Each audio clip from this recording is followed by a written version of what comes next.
Hey everybody, I'm Tara from Crooked Row, and today I have a hack for you. And it's an extremely helpful hack. It helps us so much. We actually had lost our little setup, and we were, well, not lost it, it was broken and made an incredible mess.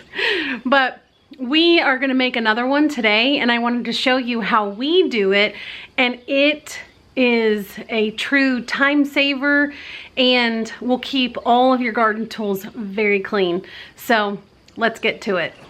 So all the tools that you're gonna need for today to create this is a 5-gallon bucket. I have 2 bags of sand. Now I'm trying to look and see how many pounds that is. It looks like it is 50 pounds of sand.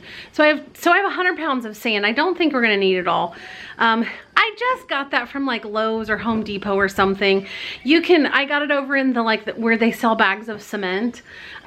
They were out of like the really coarse sand. So this is play sand, like that you would put in a kid's pool or, you know, a little sand pit or whatever for children. It doesn't matter. It all works the same. So you need 3 things. You need sand, you need a 5-gallon bucket, and you need, I use mineral oil. Well, I'll show you, and then we'll kind of talk after we've done the project. So now we can get started. Okay, Elijah has set up the 50-pound bag of sand and our Home Depot bucket, and now he's just gonna empty the sand into the bucket. Well, one 50-pound bag is enough.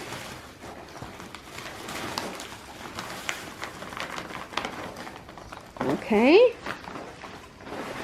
Now we are going to add mineral oil. Boy, you could tell this was sitting in our barn. And we're just going to pour a good amount so there's saturation. And you can just keep this in your barn, in your shed, no matter where it's at. So you take, can you see this, Elijah? So you take your dirty tools, and you can do this all the time because oil is great for this. And you slide it down. Look at that. Now, I need to go up higher, but that is a clean shovel. That's clean. What the remnants you see on here is sand. That won't hurt it at all. So now Elijah's doing one.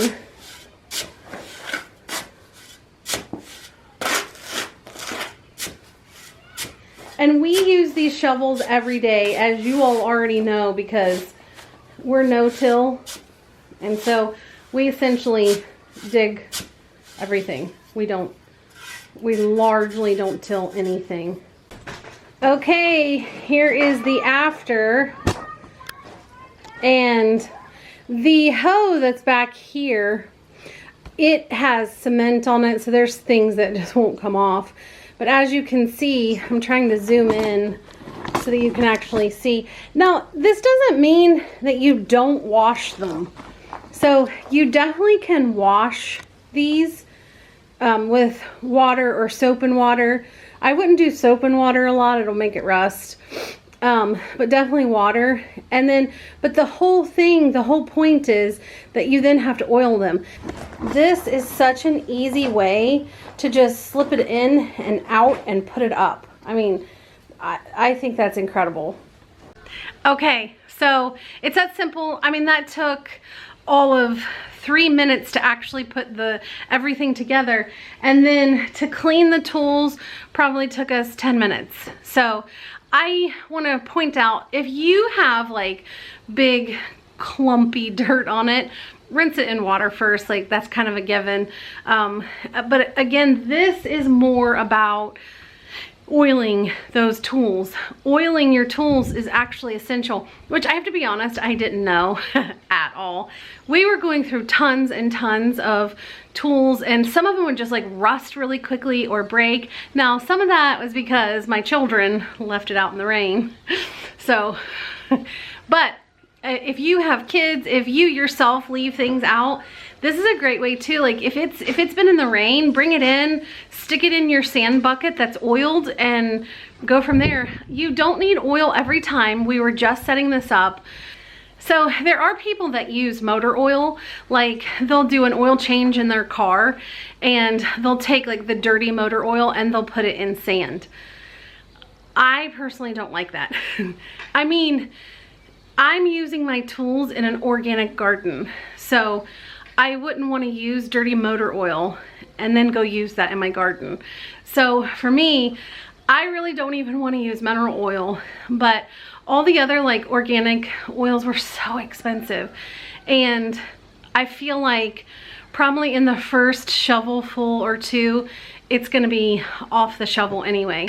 So I make a compromise, not quite dirty motor oil, but not exactly, you know, an organic option either. So, but that makes it super simple.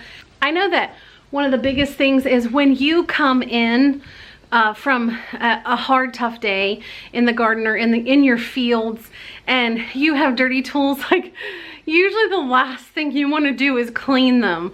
And so sometimes you can even get by, if they're not uber dirty, you can just go ahead and run them in there and just set them aside. And at least you have peace of mind knowing that your tools are, maybe could be more clean, but at least like they're oiled and that mud and that soil isn't just like sucking everything out of it. And so you've done something to help your tools. So this can be at least a little bit of a time saver so that you can actually go and do other things. I mean, there's just, when you're tired at the end of the day, this is not something that you want to have to like sit and spend 20-30 minutes cleaning. Hopefully in the future, we will have some videos on how to sharpen and clean your pruners, because wow, is that a complete time saver. I mean, I know it is for me. In the past, I used to struggle and I would sit and I would try and clip and clip and clip with my pruners and they just weren't sharp enough, but that's another video. So today, that is what Elijah and I have done. Our tools are like gleaming, they look beautiful, and so now we get to go make them dirty by going and planting sunflowers. So remember, if we can keep our tools oiled and clean, anybody can. Thanks, bye. I just wanted to pop in really quick and show you, we have been picking blueberries. Look how ginormous these are. I mean, I don't know if you can pick this up or not, but that is literally the biggest blueberry I've ever seen in my life. I mean, and they are so sweet and delicious with just the perfect amount of tartness. Oh, I love blueberries.